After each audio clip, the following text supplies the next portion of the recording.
अरे ये तो अपनी पड़ोसी है ना, इसको क्या हो गया? हाँ मम्मा, मैंने सुना है कि इनके ना सारे बाल झड़ रहे हैं और इनके फेस पर भी बहुत गंदे गंदे दाग धब्बे हो गए हैं। ए सुन, इधर आ। अरे बहन जी नमस्ते, कैसे हैं आप? हम तो बहुत सुंदर हैं, तू अपने बता। वाह मम्मा, क्या डायलॉग मारा है आपने। मैं भी ठीक हूँ। तुझे देख के तो नहीं लगता तू कभी ठीक भी हो पाएगी। और आपके ये बालों को क्या हो गया? फेस पर भी इतने गंदे गंदे दाग धब्बे, बालों से तो एकदम टकली लग रहे हो आप। बेटा ऐसे नहीं बोलते, फिर कैसे बोलते हैं मम्मा?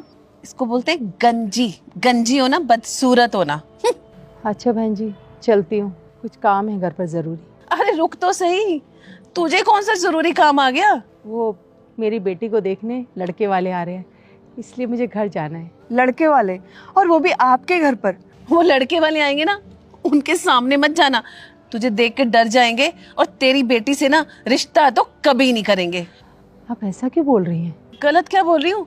आईने में शक्ल देखी अपनी? अरे मैं तो भूल ही गई, ये देखती भी कैसी होगी आईने में खुद को, इतनी बदसूरत जो है। वैसे ना एक औरत का गहना होता है सुंदर होना, लंबे लंबे बाल होना। हमें देख, मेरी बेटी के कितने सुंदर बाल हैं, कैसा चमकता हुआ चेहरा है, और खुद को देख तू। बहन जी आप इस तरह क्यों बात कर रही हैं? आपको पता भी है कि ये... अरे रहने दे, क्या नहीं पता मुझे, सब पता है मुझे। तेरी लड़की मेरी बेटी की क्लास में थी ना, हमेशा फर्स्ट आ जाती थी, और मेरी बेटी लास्ट। बहुत दुख दिए तेरी बेटी ने। मतलब ये कि नफरत करती हूँ मैं तेरे से। मैंने कभी नहीं सोचा था कि मेरी बेटी से भी आगे कोई निकल सकता है, पर तेरी बेटी हमेशा क्लास में फर्स्ट आ जाती थी, और मेरी बेटी को बहुत दुख दिया है उसने। तो इसमें मेरी बेटी की क्या गलती है? देखिए, मेरी बेटी ने हमेशा आपकी बेटी फूलवती को समझाया कि उसे इस तरह से क्लास बंक नहीं करनी चाहिए, पढ़ाई में ध्यान लगाना चाहिए, पर कभी भी आपकी बेटी ने मेरी बेटी की बात ही नहीं सुनी। वो इसको समझाती थी तो क्या गलत करती थी? हाँ हाँ, तो क्या हो गया? बच्चे मस्ती नहीं करेंगे तो कौन करेगा? क्या हो गया अगर इसने बंक मार लिया तो? कौन सा बड़ा पहाड़ तोड़ दिया? आप कैसी बातें कर रही हैं? माँ होकर खुद अपने बच्चे को गलत शिक्षा दे रही है। सुना मम्मा आपने कैसे उल्टा जवाब दे रही है आपको?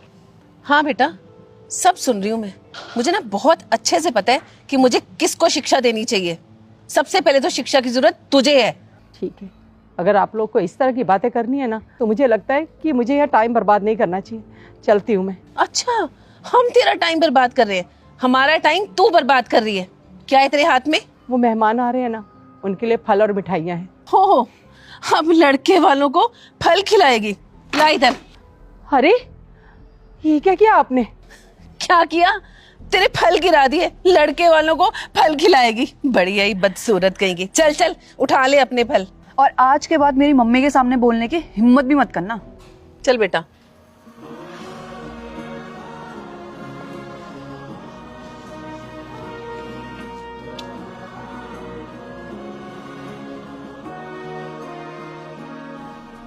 देख बेटा, क्या हो गया मेरे चेहरे को, कितने दाग धब्बे हो गए हैं, किसी को शक्ल दिखाने लायक नहीं रही। मेरी सुंदरता को पता नहीं किसकी नज़र लग गई। कितनी दवाइयाँ लगा चुकी हूँ, कोई दवाई भी असर नहीं कर रही। मैं तो बहुत परेशान हो गई हूँ, क्या करूँ? मम्मा आप फिक्र मत करो, आप मेरी हालत पे तो देख रहे हो ना, मैं भी तो इसी हाल में गुजर रही हूँ। और मेरे बाल देखो, मेरा चेहरा देखो। मैं जब भी बाहर जाती हूँ ना, लोग मेरा बहुत मजाक बनाते हैं और मुझे बिल्कुल अच्छा नहीं लगता है। मम्मा ये सब ना आपकी वजह से हुआ है। आपकी ये तरह तरह की दवाइयाँ लगाकर मेरे जितने भी बाल थे ना, मुझे नहीं लगता कि अब वो भी बचने वाले हैं। ये सब आपकी वजह से हुआ है। मेरी वजह से नहीं, ये सब कुछ तेरी वजह से हुआ है। तू भी मेरी बात कहाँ सुनती थी?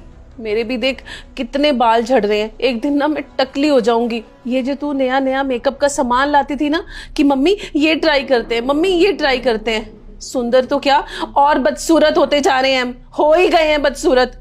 मुझे कुछ समझ नहीं आ रहा, मैं बाहर भी नहीं जा सकती, बाहर तो क्या ऊपर छत पे भी नहीं जा सकती। कोई मुझे देखेगा तो मेरा चेहरा देख के डर ही जाएगा।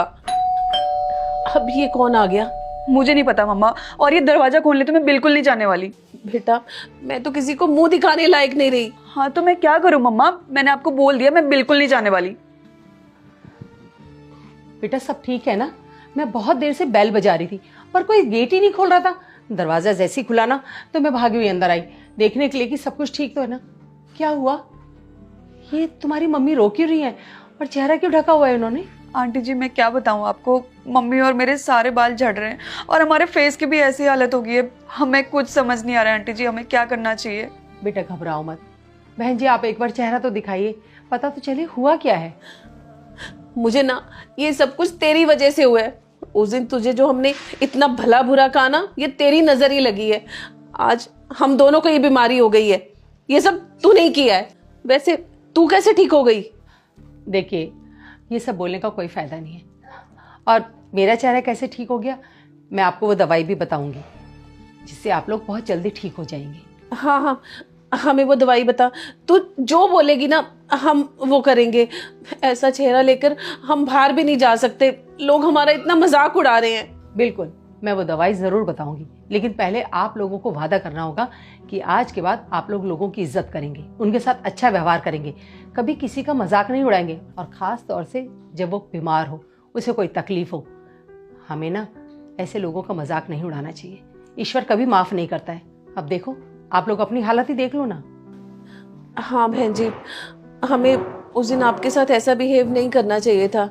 अगर हमने आपके साथ उस दिन वैसा बिहेव नहीं किया होता तो शायद आज मेरी और मेरी बेटी की ये कंडीशन ना होती। हमसे बहुत बड़ी गलती हो गई। हमने आपका टकले होने का बहुत मजाक उड़ाया। आप हमें माफ़ कर दीजिए। बस यही मैं आपको समझाना चाहती हूँ कि हमें लोगों के साथ इज्जत से पेश आना चाहिए, सबको सम्मान देना चाहिए, कभी भी किसी की बीमारी का मजाक नहीं उड़ाना चाहिए। हम नहीं जानते कि कौन किस परिस्थिति में है। हमें लोगों का सम्मान करना चाहिए, उनको अच्छे से ट्रीट करना चाहिए। लेकिन आपने क्या किया? आप खुद तो गलत तरीके से पेश आती थी लोगों से, और साथ ही अपनी बेटी को भी उसी तरह से बात करने को कहती थी। ये गलत बात है। आंटी जी सॉरी, प्लीज़ हमें माफ़ कर दीजिए। हमने आपके साथ बहुत गलत बिहेव किया, हमें वैसा नहीं करना चाहिए था। प्लीज़ आंटी जी हमें दवाई बता दीजिए, हम कैसे ठीक होंगे प्लीज़ आंटी जी। हाँ बेटा घबराओ मत, मैं वो दवाई तुम्हें ज़रूर बताऊंगी। घर जाते ही मैं वो सारी दवाइयाँ आपको व्हाट्सएप पर भेज दूंगी। आप अपने केमिस्ट से लेकर वो दवाइयाँ खाना, और देखना 1-2 दिन में आप लोग बिल्कुल ठीक होना शुरू हो जाओगे। और ये वैसे भी ये कोई छूत की बीमारी नहीं है, आजकल ये बीमारी चल रही है, लेकिन सही दवाई खाने से हम एकदम ठीक भी हो जाते हैं। पर वादा कीजिए आज के बाद आप लोगों के साथ अच्छे से पेश आएंगे। Thank you so much. अगर आपकी जगह कोई और होता ना, वो हमारा बिल्कुल साथ ना देता। हम लोगों ने आपकी इतनी बेइज्जती की, आपका इतना मजाक उड़ाया, उसके बाद भी आज आप हमारी हेल्प कर रहे हैं। Thank you so much. क्योंकि मैं आपकी तरह नहीं हूँ, मुझे सही और गलत में फ़र्क करना आता है। चलिए छोड़िए, आप लोग चिंता मत कीजिए, आप दोनों ही ठीक हो जाएंगी जल्दी। आंटी जी लेकिन आप हमारे घर क्यों आए? आप तो हमारे घर पर भगवान के रूप में आए हैं। Thank you so much aunty ji. अरे बेटा इन सारी बातों में तो बताना ही भूल गई, एक खुशखबरी देनी थी आप लोगों को। मेरी बेटी की ना शादी तय हो गई है। ये कार्ड देनी तो यहाँ आई थी मैं। लीजिए, और प्लीज़ शादी में ज़रूर आना आप लोग।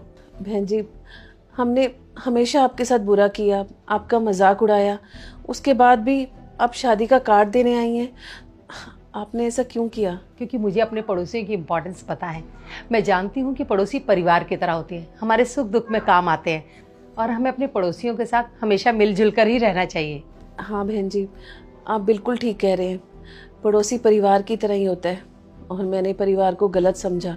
मैं आज के बाद कभी भी किसी के साथ ऐसा नहीं करूँगी। आप मुझे माफ़ कर दीजिए। आप लोगों को अपनी गलती का एहसास हो गया, इससे अच्छी बात क्या होगी। मैं चलती हूँ, शादी में ज़रूर आइएगा आप लोग। और हाँ, मैं वो सारी दवाइयाँ आपको अभी व्हाट्सअप कर दूँगी।